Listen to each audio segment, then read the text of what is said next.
Zion classics TV news time. നമസ്കാരം, Zion classics ടിവിയിലേക്ക് സ്വാഗതം. ഞാനൊരു ക്രിസ്ത്യാനിയാണ്. ക്ഷമയുടെ പാഠമാണ് ലഭിച്ചിട്ടുള്ളത്. മോഷ്ടാക്കളോട് ക്ഷമിച്ച അന്ധയായ വീട്ടമ്മയുടെ ക്രിസ്തീയ സാക്ഷ്യം വൈറൽ. കോട്ടയം. കാഴ്ചപരിമിതി മുതലാക്കി ലോട്ടറി മോഷ്ടിച്ചവരോട് ക്രിസ്തീയ വിശ്വാസത്തെ ചേർത്ത് പിടിച്ച് ക്ഷമിച്ച കളത്തിപ്പടി പള്ളിക്കുന്ന് സ്വദേശി റോസമ്മയുടെ വാക്കുകൾ ശ്രദ്ധ നേടുന്നു. മോഷ്ടാക്കളെ പെൻ ക്യാമറയിൽ കുടുക്കിയ ഈ വീട്ടമ്മ അവരോട് നിരുപാധികം ക്ഷമിക്കുകയായിരുന്നു. ഞാനൊരു ക്രിസ്ത്യാനിയാണെന്നും എല്ലാ ഞായറാഴ്ചകളിലും പള്ളിയിൽ പോകുന്ന വ്യക്തിയാണെന്നും ക്ഷമയുടെയും സഹിഷ്ണുതയുടെയും സ്നേഹത്തിൻ്റെയും പാഠമാണ് അവിടുന്ന് ലഭിക്കുന്നതെന്നും റോസമ്മ പറഞ്ഞ വാക്കുകൾ സമൂഹ മാധ്യമങ്ങളിൽ വൈറലായി.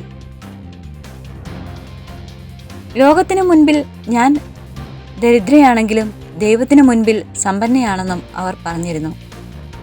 KK റോഡിൽ കളത്തിപ്പടിക്ക് സമീപം തട്ടിൽ ലോട്ടറി വിൽക്കുന്ന വ്യക്തിയാണ് റോസമ്മ. വിൽപ്പന കഴിഞ്ഞ് പണവും ലോട്ടറിയുമായി ഒത്തുനോക്കുമ്പോൾ കണക്ക് പൊരുത്തപ്പെടാതെ വന്നതോടെയാണ് തട്ടിപ്പ് നേരിടുന്നതായി റോസമ്മയ്ക്ക് മനസ്സിലായത്. കൂടുതൽ ലോട്ടറി എടുത്ത് എണ്ണം തെറ്റിച്ച് പറഞ്ഞിട്ടും ടിക്കറ്റിൻ്റെ യഥാർത്ഥ വില നൽകാതെയായിരുന്നു കാഴ്ചപരിമിതിയുള്ള റോസമ്മയെ പറ്റിച്ചത്. പെൻ ക്യാമറയെക്കുറിച്ച് അറിഞ്ഞ റോസമ്മ ഇതുപയോഗിച്ച് കള്ളന്മാരെ പിടിക്കാൻ തീരുമാനിച്ചിരിക്കുകയായിരുന്നു. സുഹൃത്തിൻ്റെ സഹായത്തോടെ ഓൺലൈനായി പെൻ ക്യാമറ വാങ്ങി പ്രവർത്തനം പഠിച്ചു. 1 മാസമായി ഇതും വസ്ത്രത്തിൽ ധരിച്ചായിരുന്നു ലോട്ടറി വിൽപ്പന. ദിവസവും മറ്റാരുടെയെങ്കിലും സഹായത്തോടെ ദൃശ്യം പരിശോധിക്കും. അപ്പോഴാണ് 3 പേർ പല ദിവസങ്ങളിലായി തന്നെ പറ്റിച്ചെന്ന് മനസ്സിലാക്കാൻ കഴിഞ്ഞത്. പിന്നീട് ഇതിൽ 2 പേർ ടിക്കറ്റ് വാങ്ങാൻ വന്നപ്പോൾ റോസമ്മ കാര്യം പറഞ്ഞു. ആദ്യം അവർ എതിർത്തെങ്കിലും തെളിവുണ്ടെന്ന് പറഞ്ഞതോടെ കീഴടങ്ങി.